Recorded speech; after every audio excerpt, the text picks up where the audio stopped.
Baxış tərzi müstəqillik dövründə bayaq da söhbətimizə qeyd elədik. Məncə Nizaminin tərcümələrinə yenidən qayıdılmalıdır bax. Yəni ən vacib məsələlərdən biri odur ki, çünki nə qədər böyük sənətkarlarımız bu tərcümələri eləsələr də, amma ideoloji təzyiq altında olubdur.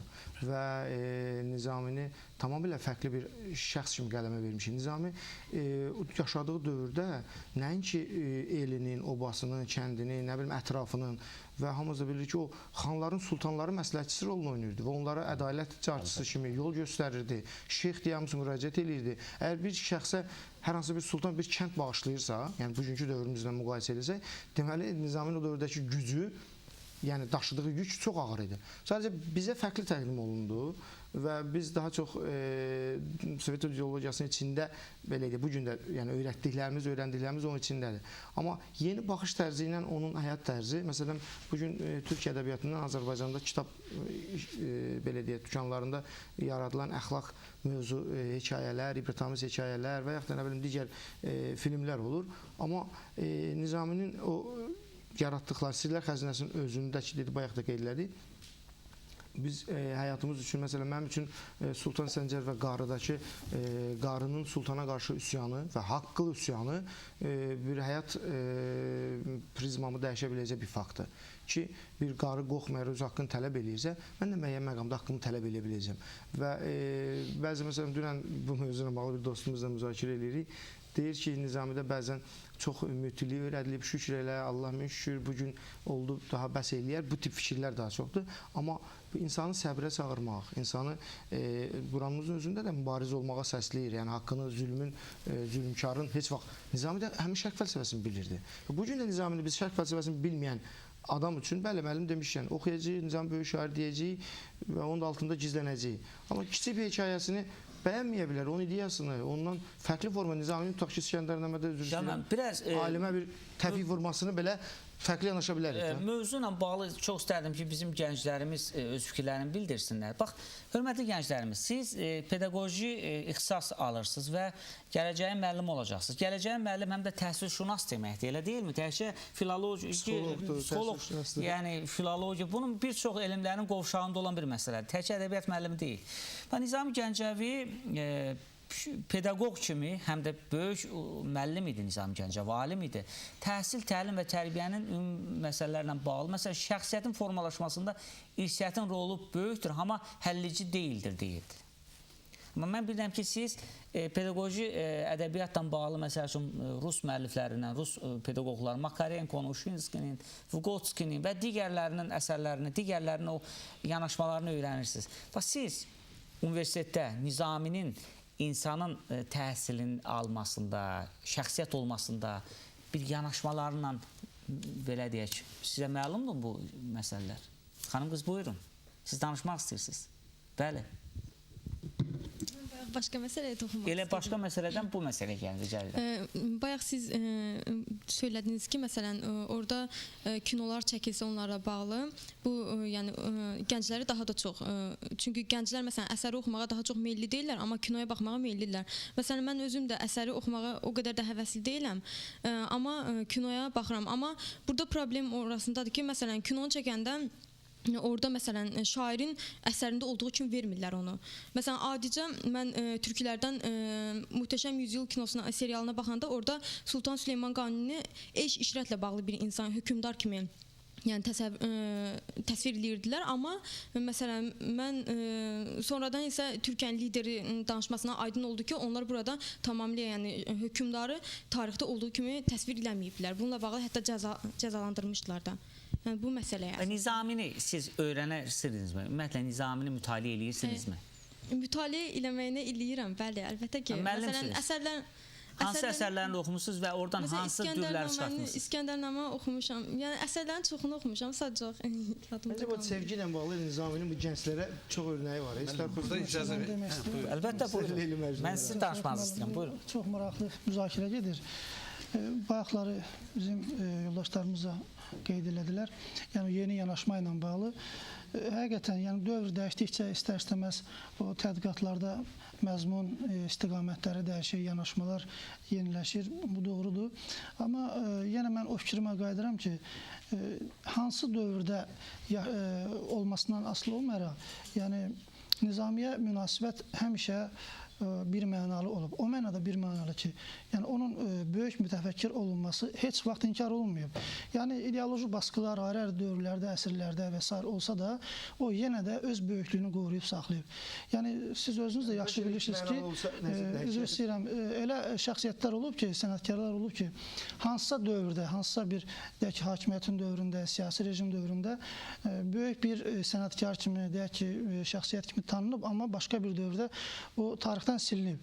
Amma Nizami Gəncəviyə bu mənada bir mənalı qiymət verilib. Bayaq da deyildi, yəni onun təlimlə, tərbiyə ilə, təhsillə bağlı fikirləri həmişə aktual olub və orada mənə elə gəlir ki, dəyişiləsi heç nə ola bilməz. Sizin sualınızdan doğan bir məsələni mən qeyd eləmək istəyirəm. Onun sadəcə övlad, valideyn münasibətləri ilə, tərbiyə ilə bağlı o demək, ailədə atanı, ananı çox yüksək qiymətləndirir və hesab eləyir ki, o müqayisə eləyir nar ağacı və tut ağacı ilə müqayisə eləyir. Deyir, siz valideynlərinizə tut ağacı kimi yox, nar ağacı kimi baxın. Yəni tut həmişə o yetişəndə ki, tökülür, ayaq altında qalır, əzilir və s. Yəni həm də o hazır şəkildə əldə olunur. Belə mənası belədir. Amma nar isə yetişəndə onu dərməyə ehtiyac var. Yəni bu hardasa müəyyən zəhmət tələb edir. Bu təbii ki, bir yanaşma tərzidir, yəni orijinal yanaşma tərzidir. Nizami Gəncəvi həm də demək istəyir ki, gənclər, övladlar həmişə öz zəhmətləri ilə dolanmalı, yəni atanın, valideynin himayəsində qalmamalı, müstəqil yaşamağa çalışmalıdırlar. Yəni bu fikirlər Nizami Gəncəvinin bütün əsərləri boyunca gedir, axıra qədər, yəni Sirlər Xəzinəsindən elə İskəndərnaməyə qədər. Ona görə də biz onun o əsərlərini oxuyarkən sadəcə heyrətlənirik. Yəni, belə maraqlı bir məqam bayaq siz dediniz ki, Kərpiç Gəzən Qocanın Dastanı əsərində o xitab var ki, yəni bir sənətin qazan və sənətdən də yüksəl, həm də özünün həyatını yaşar. Məsələn, Almaniyada gənclər orta məktəb illərində hökmən bir sənətə sahib olmalıdır. Təkcə o ali məktəbə qəbul olun, hər hansı bir peşənin sahibliyinə gedə bilməz. Yəni 11 illik, onlarda indi 12 illik təhsil sistemidir, hətta biraz da çox.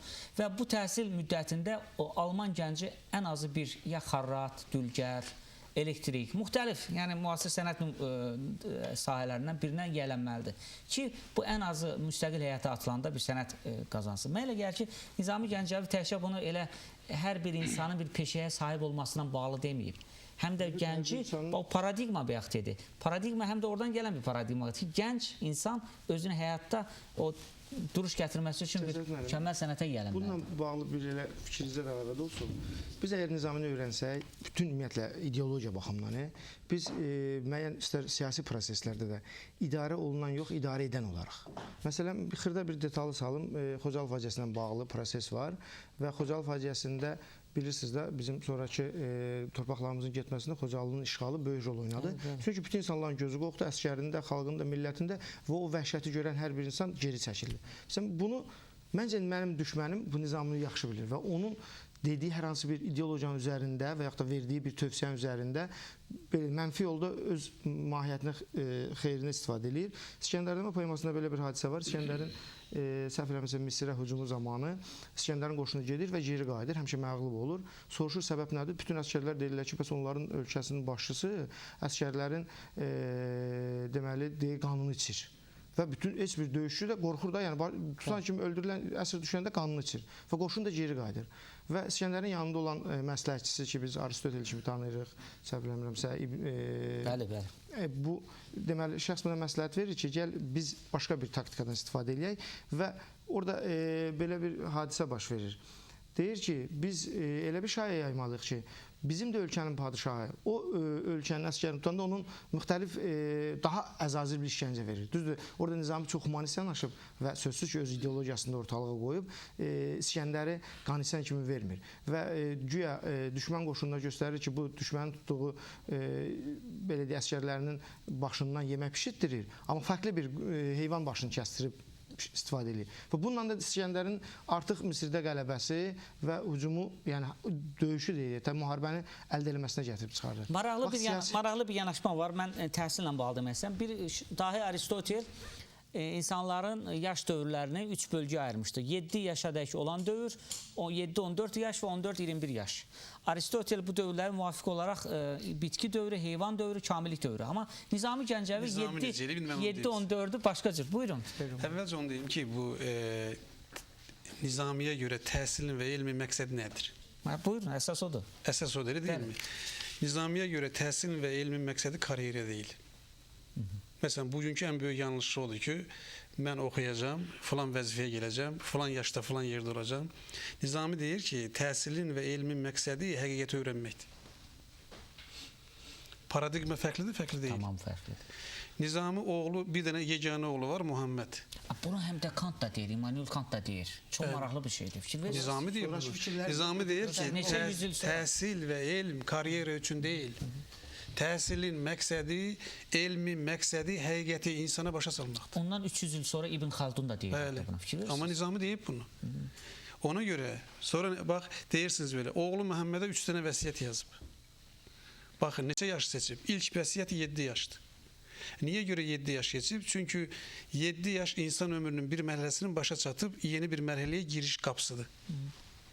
Oğlu Məhəmmədə yazıb, doğru mu? İkinci yazdığı vəsiyyəti 14 yaşında yazıb. Yəni Nizamiyə görə 14 yaş insan həyatının, insan ömrünün pedaqoji baxımından da, psixoloji baxımından da, fizioloji baxımından da, əxlaq baxımından da yeni bir dönəmə girişlik dövrüdür. Üçüncü vəsiyyətini də 21 yaşında yazıb oğlu Məhəmmədə.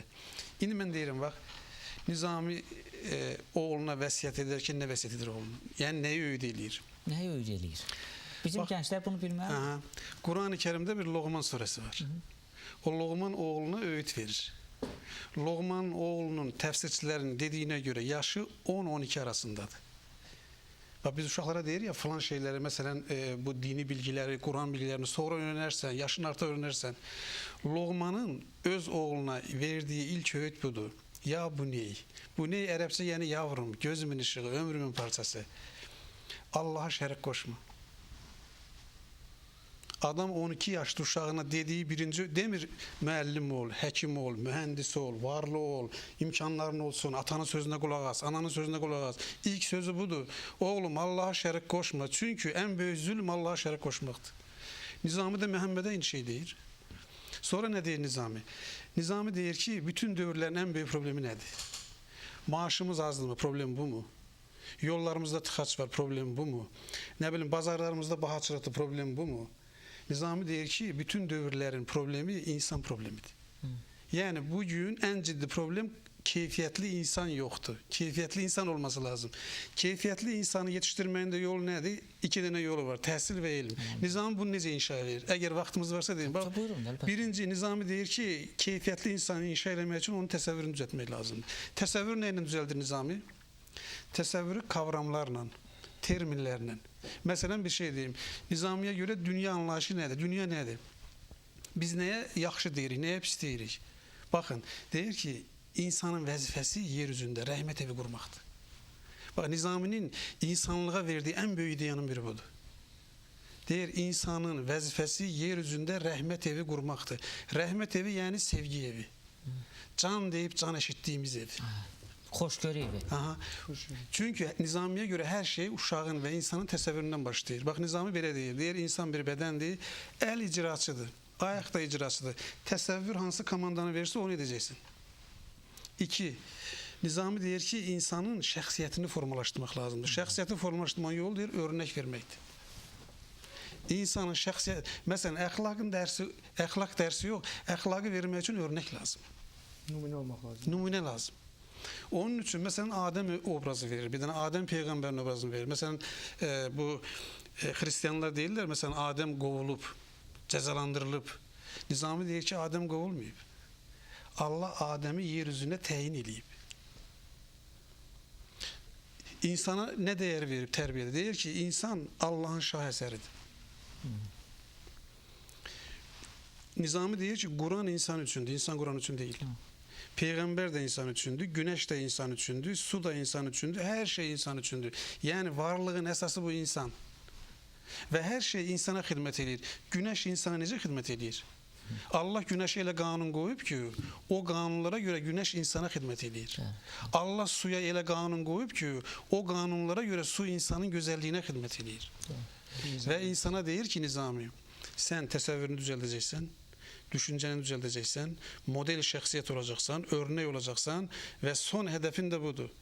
Yer üzündə rəhmət evi quracaqsan. Bax, oğluna sonra nə deyir? Bunu da deyim, bilən vaxtımız azdır. Yox, buyurun, gözəl, yaxşıdır. Oğluna deyir ki, oğlum, biz uşaqlara belə deyirik, bax, böyüyəndə kimi olacaqsan? Müəllim olacağam, həkim olacağam, mühəndis olacağam, falan olacağam, falan olacağam. Amma Nizami belə deyir, oğlum, axirətdə kim olacaqsın? Maraqlı bir şeylər Buyur, var. başlanğıcdan sondan başla. Yəni Buyur. mən siz danışa-danışa bu gün qərb dünyasında olan fəlsəfəçilərin, təhsilşünasların bu təhsilə gətirmək istədikləri dəyərlər haqqında düşünürdüm. Çox maraqlı şeylərdir. Bax, həmin dəyərlər, mən sizə səmimi deyirəm ki, heç ondan artıq dəyərlər deyil. Və Nizaminin 800 il, hətta 900 il ilə buna yəni çatır bir neçə 10 ildən sonra. O 900 il bundan əvvəl gətirdiyi dəyərlər, gətirmək istədikləri və örnək qoymaq istədiyi miras bu gün qərb təhsilşünaslığının əsasında təşkil olunur. Ağlını öldürmə, oğlum mənim. İnsan yapmaq, insan yaratmaq, keyfiyyətli insan, həqiqəti öyrənmək, həqiqətə çatmaq hədəf olaraq. İnsanı düzəltsən hər şey düzələcəkdir. Və təhsil, təlim, tərbiyəni bu üçlü modeli də, üçbucağı da insanın o yetkinləşməsində belə deyək ki, bucaq görürdü. Muhammed deyir, ağlını öldürmə. Bax, deyirsiniz, bayaq deyirsiniz, ağıl tərbiyəsi. Bəli. Ağıl necə tərbiyə eləyək biz? Deyir, oğlum, ağlı öldürən təqliddir. Görürsünüz. Buyur. Biz də bugün məsələn Avropaya bayılırıq. Avropa belə getdi, filan kəs belə getdi. Yamsılamaqdan ötürü ürəyimiz gedir. Halbuki deyir, oğlum, ağıl bir, sənə nemət olaraq verilib. Bax, iki dənə şey deyir. Yəni, yaradıcı ol, o mənada deyir də. Elə demə, indi biz... Yox, iki dənə şey deyir. Deyir, biri ki, ağıl sənin mülkiyyətin deyil. Baxın, fərqə baxın. Bir var, məsələn, belə deyirəm də, bu can, bu varlıq, bir var sən ona əmanət kimi baxarsan, bir var mülkiyyət kimi baxarsan. Əgər mülkiyyət kimi baxan adam belə deyir, can mənimdir, istədiyim kimi istifadə edirəm. Sənə nə? Bir də var deyirsən ki, can